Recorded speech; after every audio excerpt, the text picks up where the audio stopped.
Welcome to this episode of Got Transition Radio, brought to you by Got Transition, the National Center on Healthcare Transition, which is funded through a cooperative agreement with HRSA and the Maternal Child Health Bureau. My name is Mallory, and for those who don't know me, I am the Youth Program Manager for Got Transition. I am so glad to be back here after our hiatus for the holidays, and I'm here with my guest co-host, Teresa Nguyen, who recently has been featured on some of our Got Transition webinars, and who you have previously heard from in some former radio shows. So Teresa, how have you been since, November? Hi everyone. First, I would like to thank Mallory for having me on the show. It's great to be back on Got Transition Radio. I've been well. I've been busy submitting some grad program applications, enjoying some traveling, and working on some awesome transition projects in Colorado. Excellent. So, what I've been up to since break, and part of why we took a break, is that I ended up having some scary health issues that really sort of ended up changing my plans for spring. And after having a great holiday, I was in the hospital for quite a while. And I know, Teresa, that you have had some of those experiences of being in a new place and having to deal with emergencies and how scary that can be. But one thing about having those scary times is that we have sort of compiled what we have learned from those things and are excited to share them with our listeners today so that hopefully they can prevent some of the issues that we dealt with when all of this happened for us. So before we start to share our stories, I do want to take a minute to explain how you as a listener can share your questions and comments during this episode. On your webinar control panel, there should be a window that says questions or chat, and you can type your questions and comments into either of these places, and Teresa and I will try to get to them throughout the show. We really want to hear from you about your experiences and any questions that you might have, so don't be afraid to speak up, and we will respond to them as much as we can. So without any further ado, Teresa, do you want to jump in and talk about your most recent experience where you had to deal with an emergency, and then kind of tell us some of your takeaway points that you want our listeners to know what you gained from that? Sure, definitely. To better understand the emergency, I'm going to talk a little bit about me and my genetic disorder. I was born with a genetic disorder, osteogenesis imperfecta, also known as OI. I'm 3'3", and I use a wheelchair. OI causes bones to be very brittle, and in my 25 years, I've broken over 100 bones. When I was younger, a lot of these fractures and breaks would be spontaneous. Sometimes just sitting on the couch could break my arm, and some of them could be from falling or bumping into things. As I got older, the breaks have decreased some because I know my boundaries. But nonetheless, I always need to be aware that I can break at any time and anywhere. My emergency happened back in May 2012 as I was heading back home from New Orleans when I broke my femur as I bumped my wheelchair on the side of a chair in the airport during my layover. I was by myself, and because I needed a lot of assistance, I knew that the best way to get to the hospital was by ambulance. Once I got there, it was a whole new ballgame. New doctors and an unfamiliar ER. There seemed to be a bit of confusion once I got there, though, on how to go about treating my fragile, broken bone.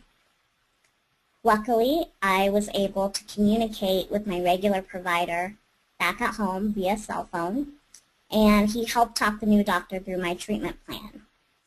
Although it went really well, something that kind of always stayed in the back of my mind was that there was kind of an unreasonable expectation from the hospital for me to be discharged that same night and find a hotel to stay in until I could catch my next flight home.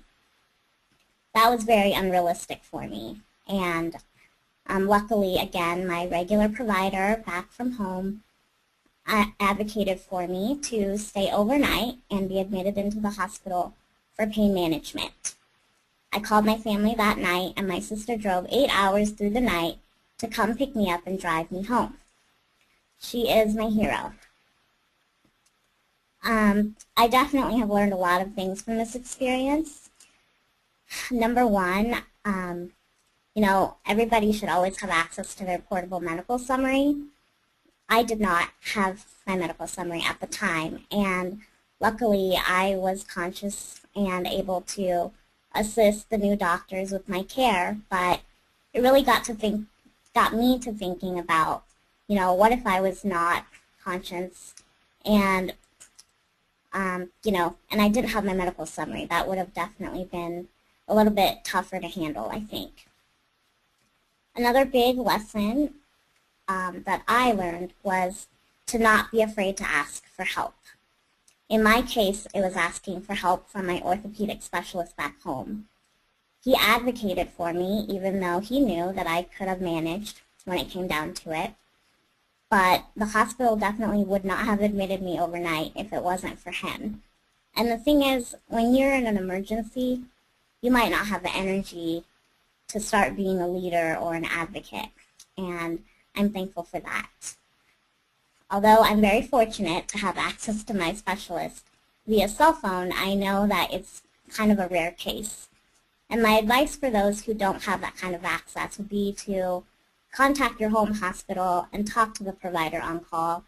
Chances are they'll have your access to your file and can assist the new doctor in your care and treatment. My biggest lesson in this event was to make sure I found out as much as I could about my insurance before the emergency happened. That would have saved me a lot of time and a lot of money. Many people, including myself, though, don't think about this stuff when we're healthy, and we certainly don't have the energy to deal with insurance when we're sick. So find out what hospitals are covered in the area that you'll be in. What processes would you need to go through beforehand to make sure you're adequately covered in a different setting. And in an emergency, I think that having an advocate communicating with insurance would be beneficial. And lastly, everybody, should just always be ready to advocate. No one knows your body and your health like you do. Don't be afraid to ask questions, clarify procedures, and draw from your past experiences as a patient. Back to you, Mal. Thanks, Teresa. When I remember you going through that and texting me and telling me your story, and I just couldn't believe that you were alone in the state and they wanted you to go to a hotel, and I just couldn't believe everything that was happening. And so I commend you for looking at it positively and figuring out all those things that you learned. I also, I do want to touch on the insurance piece a little bit.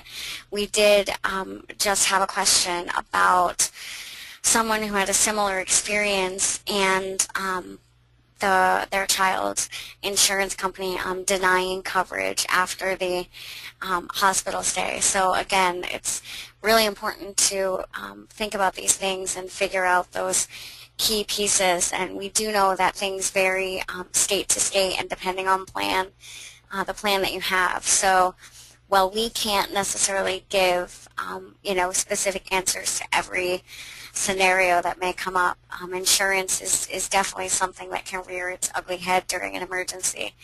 But we will talk more about that in future episodes as well. We also have a question for you, Teresa, and I encourage everybody to keep sending questions. From your perspective, what would be the most important items to include in your medical summary? For example, diagnosis, medications, etc. In my opinion, I often forget specific information, like the correct dosage of medication. I think that's super helpful to put in there, kind of a brief history of all of your hospitalizations or all of your,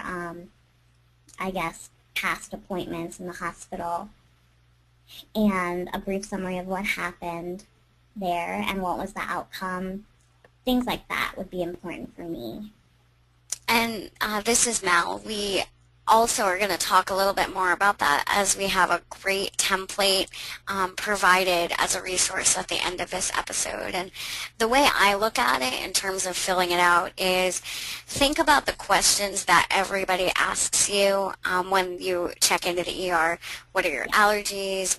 What's your main diagnosis, secondary diagnosis, recent surgeries or procedures, things like that. And I've had so many people challenge me and say, I can't fit that all on one page. Yes, you can. And we'll show you how in a little bit. Awesome. So for me, before we take more questions, I'll try to keep it brief story, which happened over the Christmas holiday and just recently ended sort of in February. For me, it started when I was on vacation in Nevada, and I wasn't feeling good, and it was a way that I didn't really recognize, usually because I know my body so well, I know what symptoms mean different crises, and I know, when to seek medical attention, but this was different for me, and there were a lot of things going around, and I just didn't really know what to do. So before we left Nevada, I had to go to a new walk-in urgent care clinic, and I was tested for strep throat, tested positive.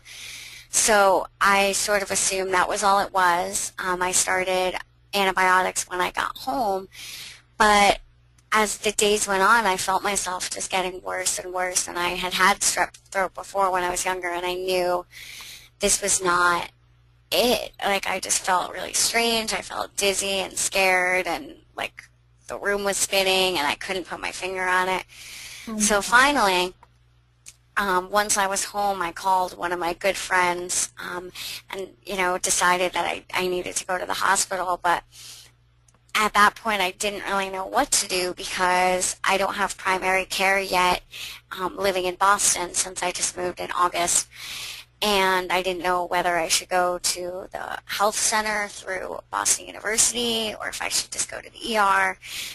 So I finally just went to the ER, and after 27 hours in the ER, was given blood transfusions, and which was also a procedure I hadn't had in my life except for when I was really, really young. And so I had to make that decision when I was alone because my friend had to go back to let his dogs out. And so all of this was happening when I wasn't feeling good. I was alone. I had never really been admitted in this hospital. And so after 27 hours in the ER, I was admitted onto a floor. I was there for 10 days, and I was dealing with, it ended up being bone marrow suppression due to a virus where my bone marrow just stopped making blood cells.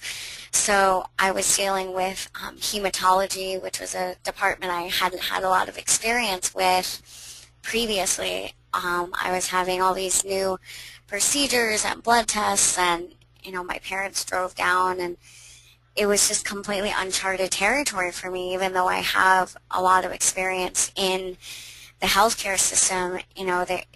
They were surprised when I said, this isn't something I've ever dealt with before. This has never happened. They couldn't trace it back to anything. So all in all, it was just a really tough experience. I was really fortunate to have a great support system, knowing a lot of people, and, having the skills that I have to advocate during that time. But, it still was really a sort of a point where I was knocked back for a while, where I had been in a really great place health-wise, and I really didn't expect it. So, again, one thing I learned during this whole experience, especially being in the ER, was the benefit of a portable medical summary. For me, when I was in the ER, being in a teaching hospital, I can't even tell you how many providers I interacted with who literally came in, did an intake, and then I never saw them again. So in order to avoid exhausting yourself, telling the same story over and over and over again, just hand them this paper. You may get some mixed reactions, but the majority of reactions I've gotten has been, oh, this is great. Can I have a copy of this? And it saves you so much time. There's so much to remember when you have a complex medical history like Teresa and I do. And it just was really helpful. The other one, which I think might, oops, sorry, that somehow I think got deleted in here, is know your support system. Be able to identify those people that you can go to at different points of, whether you need to go to the ER, who to tell when you're getting admitted, when do you call your parents and tell them that they need to drive down and stay with you. For me, when I first moved to Boston, I literally sent out a mass email to everyone I knew that I considered supports and said, I'm moving to the area. I have some questions about health care, but the main reason I'm emailing you is because you are someone I consider to be close to me and a resource. So if you're not someone who wants me to be able to call you at all hours when something happens, please opt out of this email. And for me that was really great to see who had what knowledge, about hospitals, who, was there for me, who was nearby. And, for me being in the ER, I went with my friend, thought they would sort of send me home saying it's just a virus. Then I realized I was going to be there a while, so I called my boyfriend to come be with me. Then I realized it was pretty serious, and I called my parents, and they said, we'll be there the next day. Luckily, I'm a 2-hour drive away where they could do that, so I was really fortunate. And that also played a major role in why I went to Boston versus another university that might have been farther away. Another thing that I found really beneficial during this hospital stay was write things down. For me, after I got discharged, I went back and wrote down dates of when I had certain procedures, what day I was admitted, what day I was in the ER, what day my follow-up appointments were, and I just have it as like a timeline document in my phone. And that can be really helpful in terms of documentation, needing insurance claims, things like that. So just really keep track of what happens, any new meds you're on that you might not be able to remember the name of, just everything, so that you're really informed, even if you do it after the fact, when you're more coherent, if you will. The other thing, being alone during this time when I was dealing with a lot of new health issues, is do not be afraid to ask questions. If it's something you're not familiar with, don't take people's words for it when they say, you need this or you should try this. Ask why, ask what, the side effects are, ask if there are any alternatives. Like whatever questions you may have, don't be afraid to ask. And the other thing that I've just recently started doing after taking a health law class, read everything. For one, I can't tell you how amusing it is when you're handed a consent form and you actually sit there and read it while the provider watches you, because I don't think they're used to that. But the reality is you have every right to amend it or ask questions about it, and it's your body and it's your life, and as long as you're in there and you're going to be paying for these services, you have a right to know what they consist of. So I really encourage you to, read everything, have your advocate read everything, and just really know what you're getting yourself into. The last part, and a lesson that I continually learn over and over, even as an adult, is you need to put your health first. And I think it's ironic, and I've talked about this with many people on the gut transition team, of we advocate for others to listen to your body, take care of yourself, know when to put your health first. But the reality is, as consumers, we don't always do that. For me, I was working full-time, I was going to school full-time, I was really pushing my limits. And after this hospital stay, I had some of my teachers and my academic advisors sort of corner me and say, you're doing way too much. You need to take care of yourself. So after this whole hospital stay, I really sort of reassessed where I was putting my energy and how I felt. And the reality was I needed more time to recover. Just because you're discharged doesn't mean that you are better. So for me, that meant switching to a part-time student, taking a couple of classes, which really cut back on my commuting time. I was able to rest when I needed it, and it really has proved, I think, to be a great step in my recovery. So I really encourage people, look at where you're putting your energy, look at ways your health is sacrificed, and sometimes that may mean shifting the things that you do when possible. So here are the resources that we would like to share with you for this episode. There's the Portable Medical Summary, which is on the Got Transition website, and also something that I haven't used that frequently personally, but may prove helpful, is an emergency plan form, which goes into a little bit more detail about what to do in cases of emergencies. And there, of course, is me and Teresa's email. So we would love to answer any more questions that you have as things go on. So I do want to cut back.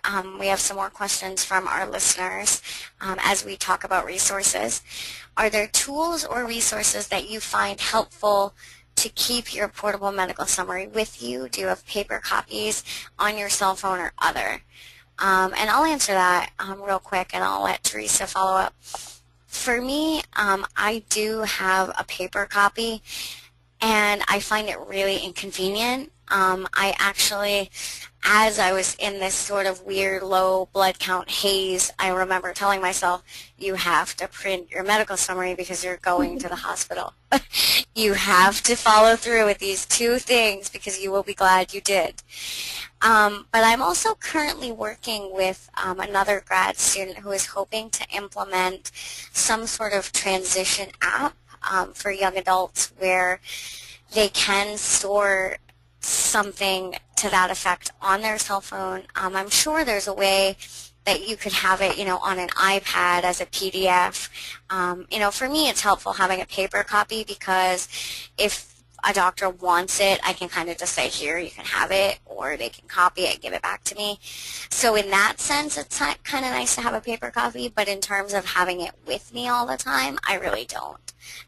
So, Teresa, what do you think? I also only have a paper copy, and again, just from that one emergency, I've now put it on a flash drive, and I carry this USB with me everywhere in my bag. And I think that would probably be more helpful in case, I ripped mine up on accident or I forget it at home. But yeah, I did only have my paper copy, and I carried it around everywhere as well. Except yeah. I think it depends too. This is sort of silly, but I know, for example, my boyfriend who's a wheelchair user, he has a backpack that's always on his wheelchair, and I don't have the same bag with me all the time. I'm constantly going from like a travel purse to a smaller purse to my school backpack to, so for me it's a matter of like remembering where it is, where I put it. I used to always keep a copy in the bag I would bring to do blood work when I needed labs, and that was something that we always brought with us if I had to go to the hospital, but I don't really have that anymore. So, I think about, thinking what you always have with you or what you have with you in an emergency, maybe when you travel, and think about the best way for you to access it. That would be my advice. So somebody did ask, yes, the PowerPoint and the resources will be available, and as we wrap up, I want to go to that slide. You can always hear past episodes of Got Transition Radio on iTunes or our website, or most recently on our Facebook page. There's a link that says broadcast that you can just click on. Also, our next episode, to tap on some of the questions we had around insurance, is going to be in April, and that episode is going to be sort of a breakdown of health insurance, and it's such a daunting topic. I know we could have a radio show just on that topic, but what we're going to try to present it as, once again, what Teresa and I wish we had known, and things that you as consumers can think about and ways to do your homework so that certain challenges can be prevented. Because with me as well, I'm also starting to get bills from this hospital stay because of different things that happened with my insurance when I transitioned. So we're going to try to break that down and do some buzzwords and some information about the ACA and things that are going to be coming up in the future. So be sure to register for that. You can register right after this episode at that link, and it will be up on our website as well. So it's almost time to wrap up, but do we have any additional questions for Teresa or myself? And Teresa, do you have anything else that you want to add? No, I just want to say, again, Mallory, thanks for having me. And I really do hope that these, our experiences and our lessons learned will kind of at least help everybody think about what to do in your next emergency.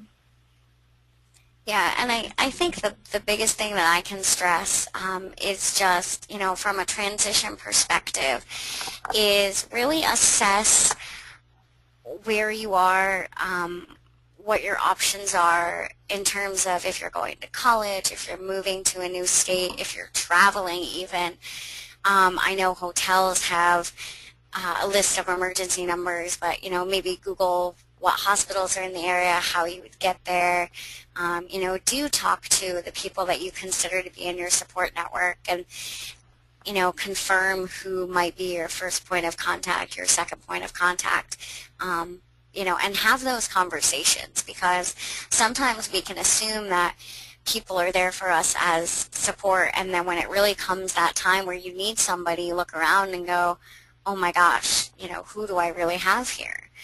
So, in terms of my transition to Boston, that was a huge decision factor of who can I really call. When I think about where I could have ended up, the reality was I couldn't think of, enough people on one hand that I could really call if something was wrong. So I really consider you as parents, as young adults. We talk about relying on resources and things like that, but really we need to create those resources in our own lives and be aware of our needs and what different things mean for us. So I hope this episode has been helpful. I look forward to hearing more questions via email. You can always find Got Transition on Facebook. We just broke 300 fans, so that's really exciting. Follow us on Twitter. Check out our website for more upcoming events. We also are having another webinar, which will be later this summer, so stay tuned to hear more about that. And with that, if there are no further questions or comments, I would love to thank Teresa for sharing the airwaves with me once again. Thank all our listeners, new and returning. I hope this has been helpful, and we hope to see you again next month. And with that, I will just remind everybody, thanks for tuning in. Every transition is unique, just like you.